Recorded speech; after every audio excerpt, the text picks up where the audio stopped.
Hello? Hello, Linkara. It is I. I guess you were expecting this call? Beth Elderkin, is that you? Did you want a cameo? What? No, it's I, Evan Stanley. Who? I'm an artist who's done some Sonic the Hedgehog issues. Okay, I don't read Sonic. Oh, well, that's why I called. You should really read Sonic 257. You have cameo in it. Well, how the heck am I supposed to check that out right now? It's not like I own a copy. Oh look, I conveniently have it in my hand.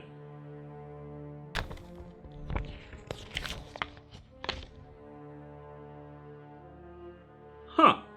And now, Linkara, I demand that you review a Sonic the Hedgehog issue. Why should I do that? Because I drew a cameo of you in a professionally published comic. I think the least you could do is review a Sonic comic. Okay, fine! It's not like I haven't broken that top 15 list of comics I'll never review 1,000 times already!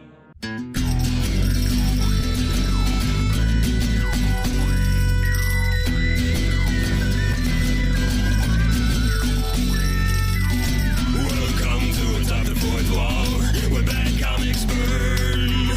Linkara's gonna teach you all a lesson you won't learn.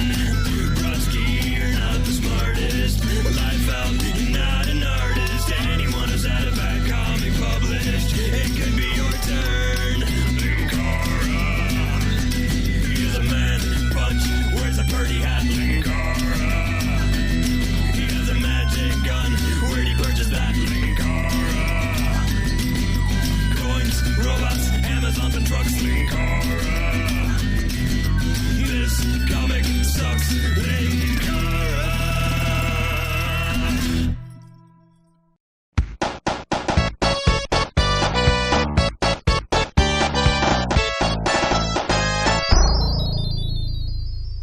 Hello and welcome to Atop the Fourth Wall, where bad comics burn. So, yeah, it's time to finally look at another Sonic comic. It's not an easy thing to do since I'm so unfamiliar with the— Talk about Ken Penders! But fortunately, I have a Sonic comic that I can talk about. Talk about Ken Penders!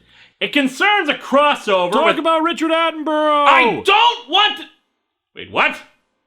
Look, fine, okay? Let's talk about Ken Penders.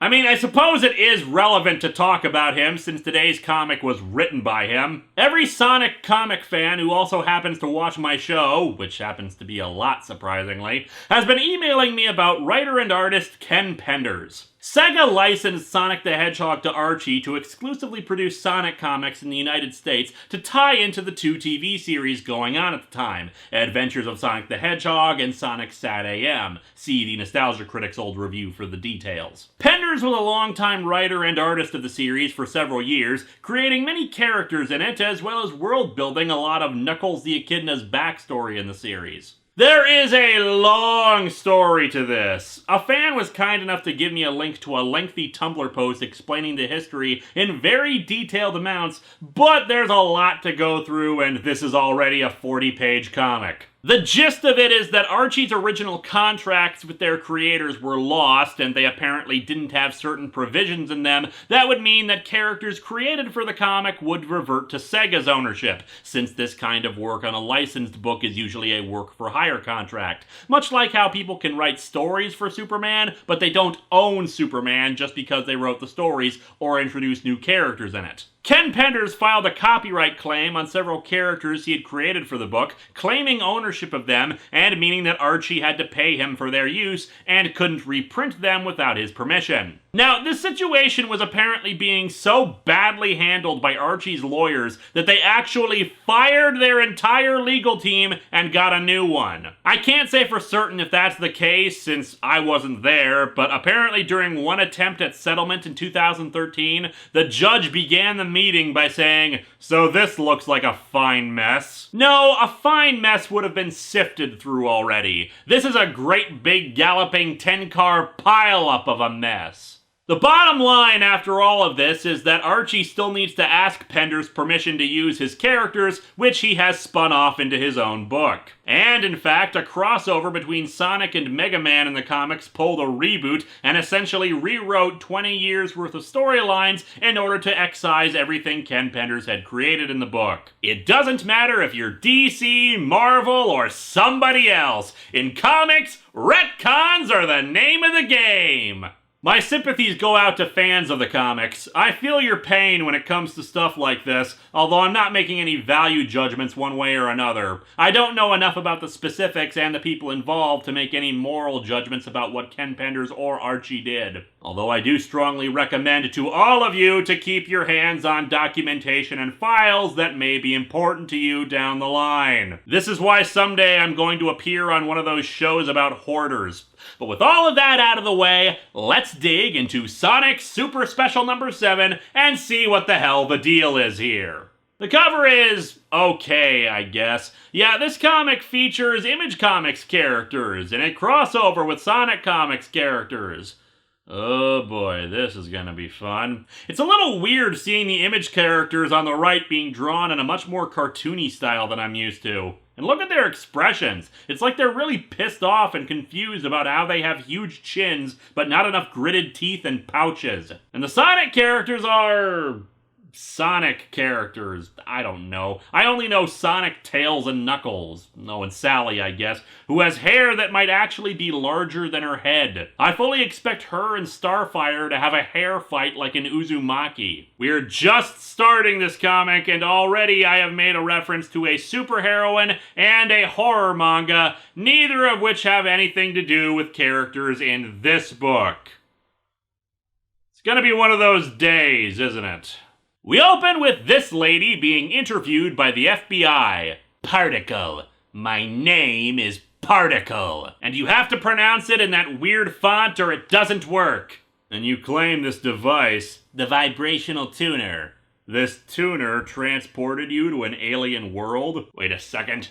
Technological device called a tuner that transports you to an alien world? This is the Dolph Lundgren Masters of the Universe movie! Apparently, Particle used the tuner to transport herself to a place that looked very futuristic, and we go into flashback mode as she explains the whole story. The tuner was designed to prove the theory of alternate realities. Gotta love this tunnel effect. I fully expect her to high-five the cast of Sliders going the other way. Also, circuitry-inspired clothing. It must be the future! And already we're looking at a future much better than either Sci-Spy or Commandiant Earth's End. Then again, the future from 2001 A Space Odyssey was a better future than either of those, and that took place 13 years in the past. And thus Particle ends up in another dimension, specifically Sonic the Hedgehog's Earth. I had been prepared to encounter a world much like ours with some variations, but nothing could have prepared me for what I actually encountered. In this world, Adam Sandler movies have won Best Picture at the Oscars 15 years running!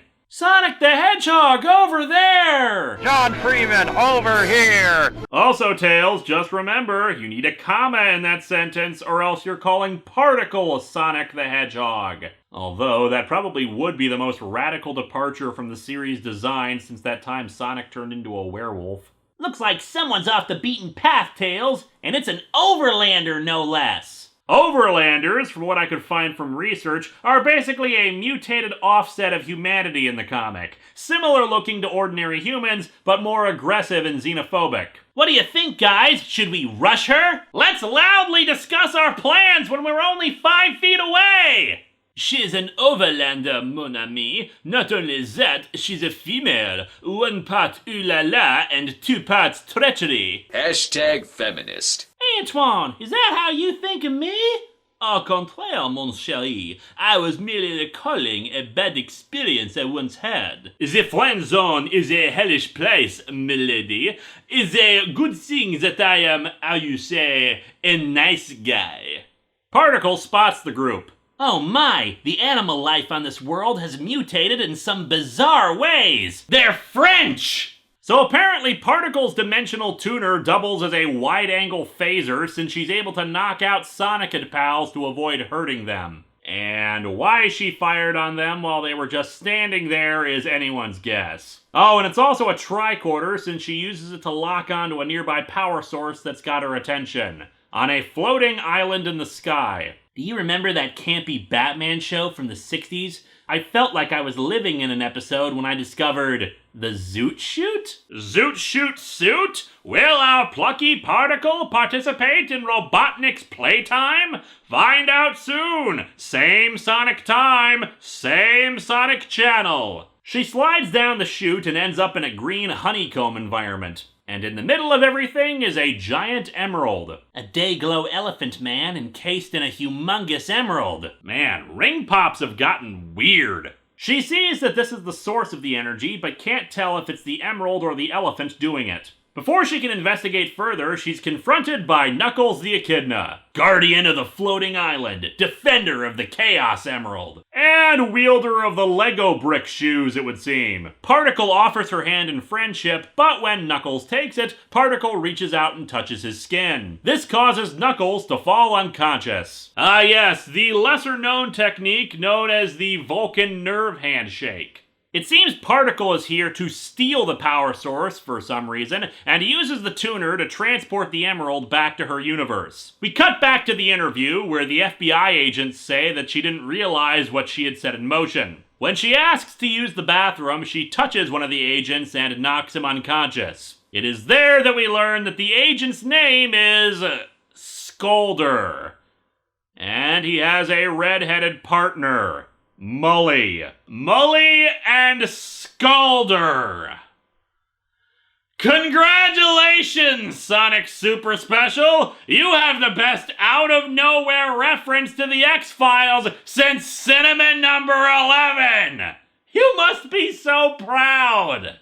Particle knocks out Mully the same way, only this time also doing a Midas touch considering she turns bright gold. She leaves, not wanting the government to learn of her abilities, and somehow is able to knock out the power before making her escape. Unlike Cinnamon number 11, apparently Penders decided to keep them as characters in the story as opposed to a single-page cameo, so they begin trying to track her down. Apparently, they found Particle at the ruins of an Air Force base, but they also found a business card in the wreckage for an electrician. They go to the electrician's store and question both him and his son Eddie, who apparently shops at the same store as Shanna from the Tandy Computer Whiz Kids, judging by that Archie shirt. They also reveal that they have some security video of, well, what appears to be Shadowhawk from Image Comics. I suspect you may be familiar with this one. Did this kid invent Shadowhawk? Why the hell would they say that? Eddie explains his part of the story, that the previous Thursday night he had spotted some bright lights in an alleyway and decided to investigate. When he looked inside, he spotted Sonic's group there, along with Spawn of all people. You ever notice how in science fiction, teleports like this always seem to happen in dark alleyways and not like in the middle of a busy street or a stadium full of people or hell, inside of a solid wall? I'm not telling a joke, I just find that incredibly convenient. This was also apparently on Halloween. Welcome to Plot Convenience Playhouse, kids! For that matter, I fear we're in the real world because he recognizes Sonic and the rest from the games and show. Oh god, this is quickly becoming Sonic Live all over again! I can't go back, guys! Spawn just walks off. Dick. Thinking that they're just kids in costumes, Eddie goes over to see if he can help and offers his kudos on their outfits. I hate to burst your bubble, bub, but we're the real deal. Are all you overlanders this slow on the uptake? Remind me again how the overlanders are supposed to be the xenophobic ones? Once they've convinced Eddie they're the real deal, they explain what's happening. In a flashback. We have now entered flashback in a flashback territory. So Particle, being such a smart character, apparently didn't realize that the Chaos Emerald was keeping the island afloat, and thus it crashed into the water after she took it and nearly drowned Knuckles. And then he, got a 2-page spread that I have to turn on its side? Oh, it's a poster. A really badly drawn poster with very questionable anatomy on Savage Dragon, Shadowhawk, or this lady with green face paint covering her misshapen and ill-placed eye. Well, okay, the Max up at the top looks fine, but that's because the Max is supposed to look that weird. Anyway, Knuckles met up with the others and compared notes about Particle, figuring out that she must have come from another dimension. As such, they used a recently recovered trans-dimensional car. I ran out of alcohol around Marville, and I haven't had a chance to replenish it yet. And go on the Cosmic Interstate, which is a literal highway between universes that lets them travel to and from different dimensions. And thus they followed the trail to Earth, which from this image appears to have a bit of a rust problem in North America. Sally asks Eddie to help them why are you two smiling at each other like that? So it turns out that Eddie is Shadowhawk. Don't ask me, the last time we talked about Shadowhawk on this show, it was a flipbook for a Youngblood issue, so as far as I know, he could have been a 16-year-old kid this whole time. And I so do not care. Also, the flashback within a flashback doesn't answer the most pertinent question of this crap. What the hell was Spawn just doing there standing in an alley? I'm serious, we don't see Spawn again for the rest of the comic. What is even the hell? You know, the horrible Spawn crossover with Batman that Frank Miller made is apparently in canon with Spawn comics. You think the same thing is true with him meeting Sonic? Anyway, Shadowhawk and the Sonic Squad drive off in pursuit of the Chaos Emerald, ending up at Grand Central Station. Unfortunately for them, this is the Image universe, so Savage Dragon shows up. Yeah, Savage Dragon is another character we've never talked about before. One of the more successful and long-lasting early Image characters that, as far as I've heard, does not suck like Youngblood or the like, but I've never read it, so I wouldn't know. You know, everyone was really clamoring for me to review this because it featured Image characters as my anchor, but so far the closest we've gotten to any characters I've actually talked about in depth is Spawn. And he's only on one page! Yet another superhero joins the action, Union, who's actually a Wildstorm character, but that's a topic for another day, and just good lord, this artwork! I don't know if at this point it's deliberately cartoony, or if the Sonic art style just really does not work with the over-muscled gargantuan Image characters. Anyway, Shadowhawk gets separated from Sonic, and the three superheroes go in pursuit of them and the Chaos Emerald, which is on a train going out. Speaking of, Sonic and company confront this guy. It took you a bit longer than I expected, but I knew you'd come after this little bauble regardless. You will never take my technologically advanced dance belt. How would someone like you know anything about the Master Chaos Emerald? Someone like him? The hell are you talking about, Sonic? The dude looks like Dr. Chaotica. Of course he knows about the friggin' Emerald.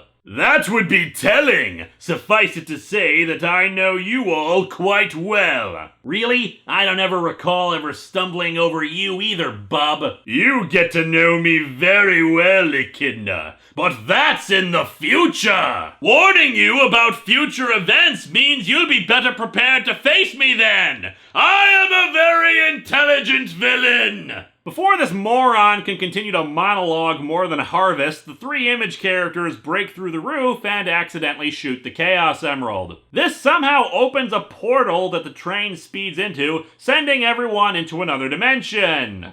Or another planet or something. I don't know. We're like 3/4 of the way through the comic, and it feels like we're only now hitting the first plot point. The pacing on this thing is all over the place, but mostly it's, let's speed through this as fast as we can. Still unnamed villain guy has an army of robots, I think they're the same that Robotnik uses, that he has retrieved the Chaos Emerald while all of our heroes remain unconscious. Phase 1 is now complete. I have gathered together the unwitting components for the most insidious plot ever devised. I will give Perez Hilton his own talk show. I am an evil genius. And with the incalculable energy of this amazing gemstone harnessed under my control, there'll soon be a crisis on infinite realities, resulting in only one. Mine! Oh, dude, it applies to both movies and comics alike. Never mention a much better story in the middle of your crappy one. It just makes us want to check that out instead. Particle was working for this guy, who may actually be Dr. Chaotica since Particle calls him a doctor, because he's holding her sister hostage. However, Dr. What's-His-Beard says he still needs her ability to control and manipulate electrical impulses,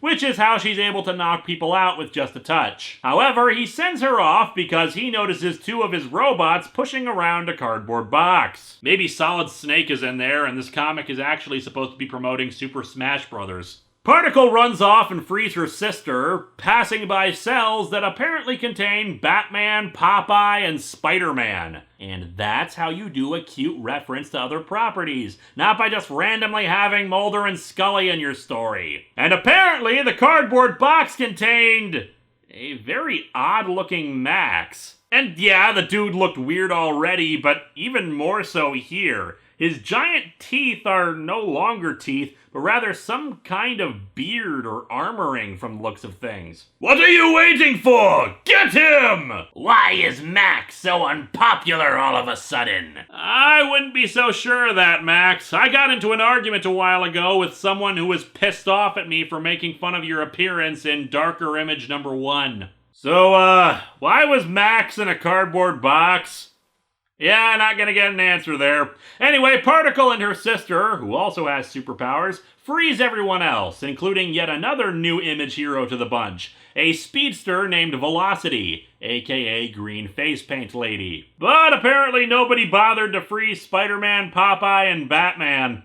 Poor dopes. Sally comes up with a plan quickly, sending the speedsters off to create a diversion while she plays on her Game Boy. Assesses the situation and deploys the troops to their advantage. Sonic and Velocity meet up with the Max, who is in the process of bowling the Chaos Emerald at the robots. Also, Velocity, what the hell is going on with your head? Is the super speed leaching muscle and fat from everywhere but your head? Dr. Whoever, no, we never learn his name in the comic, and if you can't be bothered to name your main villain in a story like this, I'm not gonna bother looking it up. Has some sort of remote control that allows him to alter reality using the Chaos Emerald to his will, despite the fact that the remote appears to have only one button. Knuckles gets in close to the Emerald as a huge brawl breaks out, and Knuckles uses the power of concentration, or thinking really hard, to try to take control of the thing. No, I do not know what is happening, or why, or what is even the hell. Whether or not you know me doesn't matter. What does is that I have a job to do! You know, it's economical not to have a storyline, because then you can just film people saying things. Man, oh man, not sure I can do this! Look inside yourself, Knuckles. Father? Knuckles, you must go to the Dagobah system. This is what you were born for. You were born to stop some unnamed loser from taking control of a big emerald that happens to reshape reality and sometimes possesses an elephant inside of it, even though we haven't seen the elephant for quite a while. Don't listen to him, Knuckles. Your destiny is to rule a universe. Setting our sights a tad high, aren't we, Great Uncle Dimitri? Wait a second, Dimitri? Get off the phone, Dimitri! I'm trying to call my son here!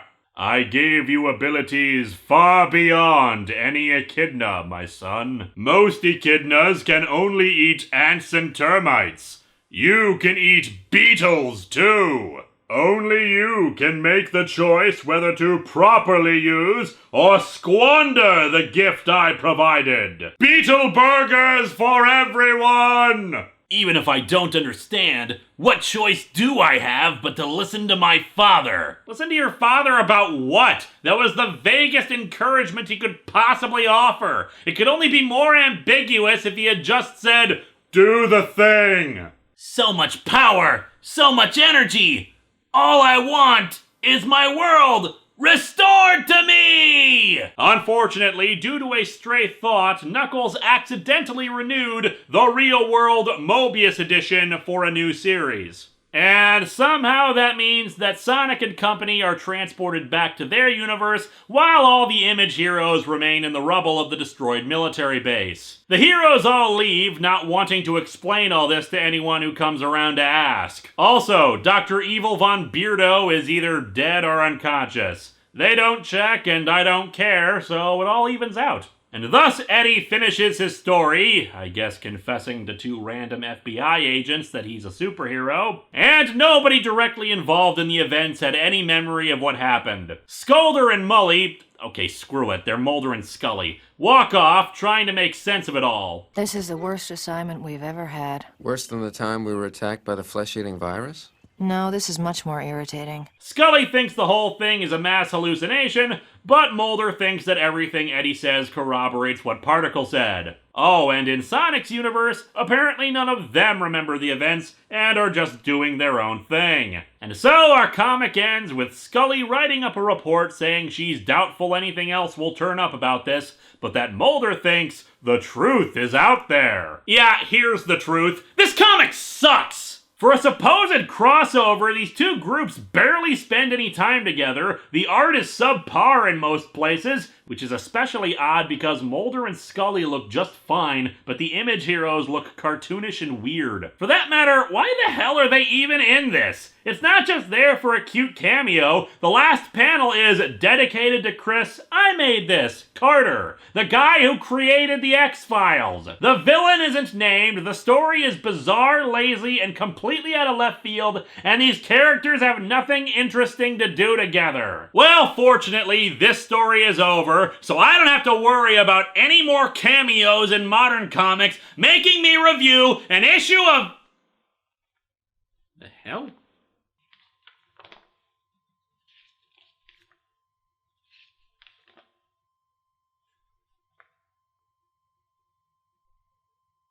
Huh. What you say? Oh, that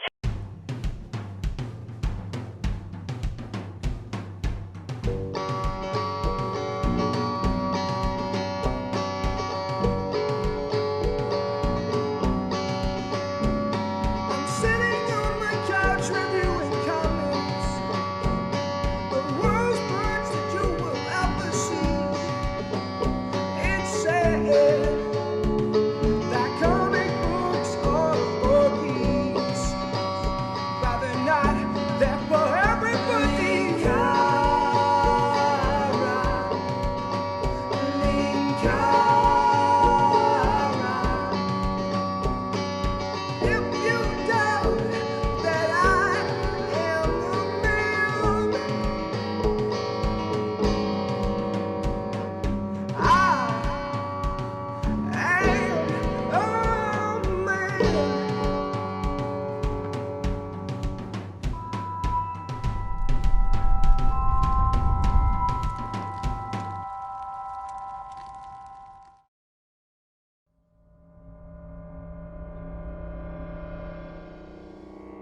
Huh.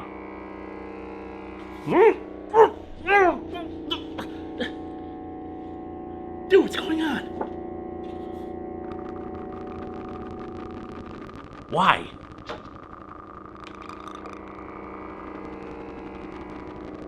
What are you talking about?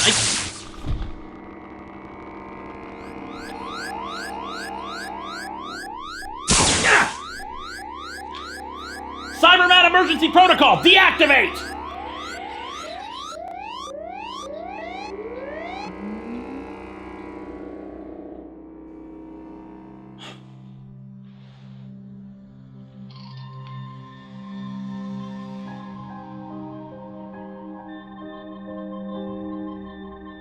Well?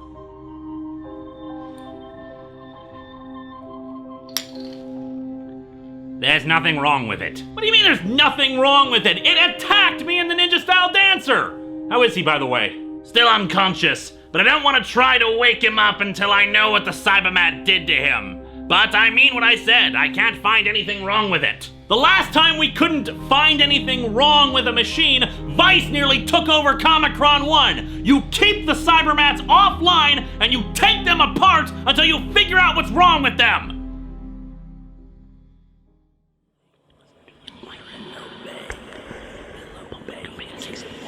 hear and obey.